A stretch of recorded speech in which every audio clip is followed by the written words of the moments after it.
सबसे पहले बात अमेरिका के राष्ट्रपति के टैरिफ वॉर की, जिसका असर अब दुनिया भर में नजर आ रहा है और नए नए समीकरण बनने लगे हैं।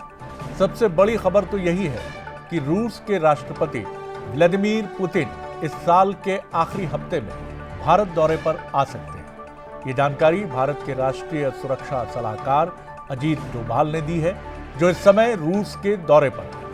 डोभाल की राष्ट्रपति पुतिन के साथ भी मुलाकात हो सकती है। इधर चीन भी भारत के पक्ष में आता दिख रहा है। चीन ने डोनाल्ड ट्रंप के टैरिफ बम पर तीखा हमला बोला है। एक प्रेस कॉन्फ्रेंस में चीन के विदेश मंत्रालय के प्रवक्ता गुओ जियाकुन ने कहा कि चीन हमेशा से टैरिफ के दुरुपयोग का विरोध करता आया है और इस पर हमारा रुख बहुत स्पष्ट और स्थायी है।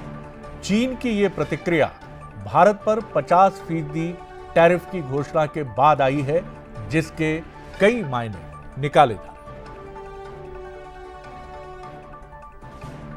चलिए सबसे पहले यह समझने की कोशिश करते हैं कि व्लादिमीर पुतिन यानी दुनिया के ताकतवर राष्ट्राध्यक्षों में से एक, भारत के पारंपरिक मित्र रूस के प्रमुख, भारत दौरे के मायने क्या? अमेरिका पर मनोवैज्ञानिक दबाव बनाने की भारत ने तैयारी कर दी है, क्योंकि अमेरिका के पूर्व राष्ट्रीय सुरक्षा सलाहकार ने कहा है कि अमेरिका का यह कदम चीन और रूस के करीब ले जाएगा भारत को। टैरिफ वॉर के बीच दबाव बना रहे हैं भारत और रूस। अमेरिका को संदेश, भारत दबाव में नहीं आएगा। चीन रूस भारत आर्थिक सहयोग बढ़ा सकते हैं और यह भी अमेरिका को एक बड़ा मजबूत संदेश होगा।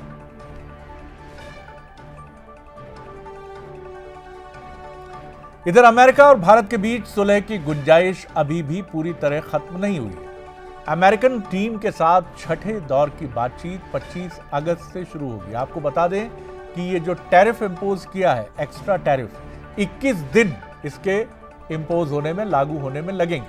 तो आज 7 अगस्त से बात कर रहे हैं, 25 को बातचीत शुरू होगी, कोई समाधान निकल सकता है।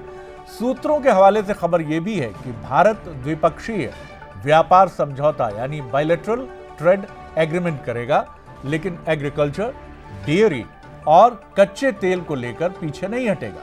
खबर यह भी है कि सरकार प्रस्तावित टैरिफ के प्रभाव को समझने के लिए अलग अलग मिनिस्ट्री से, मंत्रालय से फीडबैक ले रही है।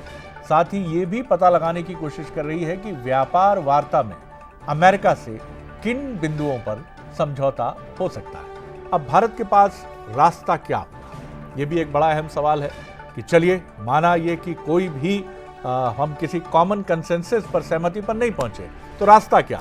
दोनों देशों के बीच बातचीत, डायलॉग, संवाद बड़ा रास्ता है, निकल सकता है। रूसी तेल खरीद की वजह से अमेरिका नाराज है, तो भारत ये जा सकता है अफ्रीकन कंट्रीज की तरफ और तेल खरीदने के लिए दूसरे देशों से संपर्क कर सकता है। महंगा सौदा हो सकता है, लेकिन अमेरिका से टैरिफ रिवीजन की तरफ हम बढ़ सकते हैं। रूसी तेल की तुलना में ये विकल्प महंगे होंगे। WTO जैसे मंच पर इस मुद्दे को हम उठा सकते हैं, यानी भारत इसको उठा सकता है। टैरिफ के बदले में भारत भी बढ़ा सकता है टैरिफ, लेकिन ये कन्फ्रंटेशन का रास्ता होगा, ये कहीं ना कहीं टकराव का रास्ता होगा। भारत अपने घरेलू उद्योगों को बढ़ावा देने के लिए सब्सिडी दे सकता है। भारत अमेरिकी बाजार का विकल्प भी तलाश कर सकता है। इधर भारत पर 50% टैरिफ लगाने की ट्रंप की घोषणा के बाद प्रधानमंत्री नरेंद्र मोदी की पहली सार्वजनिक प्रतिक्रिया सामने आई है और वो बहुत महत्वपूर्ण है। उन्होंने गुरुवार को अमेरिकी टैरिफ का जिक्र किए बिना कहा कि हमारे लिए किसानों का हित सर्वोच्च प्राथमिकता है। भारत अपने किसानों, पशुपालकों और मछुआरे भाई बहनों के हितों के साथ कभी भी कोई कॉम्प्रोमाइज नहीं करेगा, समझौता नहीं करेगा।